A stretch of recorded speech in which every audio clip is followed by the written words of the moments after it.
But when we look at what could truly improve people's lives, both in terms of an employee or a management team in a veterinary practice, it really ties back to things related to culture. Yeah, I think that's right. I think one of the things we miss sometimes in veterinary medicine is that culture is such a weapon for success. And we think of it as something we have to struggle against, right? I've got to deal maybe with the culture that exists in my practice, or sometimes the way people interact with each other there. And if we can sort of define it and own it and build it, it actually becomes our greatest tool for success.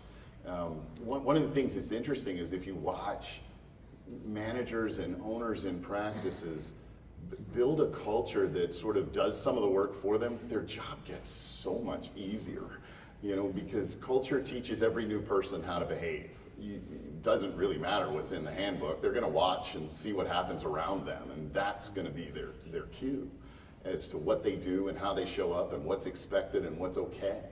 And if we've got people in our practice, or we haven't established a culture that sends the right message, then everybody coming in is getting the wrong one. And then we do have to battle sort of the culture that exists in order to create it. So we either build the one we want, or we become a victim of the one we have. And the opportunity to build the one we want is right there in front of us.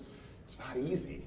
And it also seems like this big unwieldy thing, change the culture in your hospital. Sure, I get that done by 5, right in the middle of all these appointments, right? I got that. Tell that walk-in to just hang on a sec. I'm gonna change culture, right? It just doesn't work that way. It is a journey, and it is one that will take a while, but it's one we can think about and start, right? Yeah. Start. We're not gonna break it. We're not gonna do it wrong. We're not gonna mess it up if we start. Sure.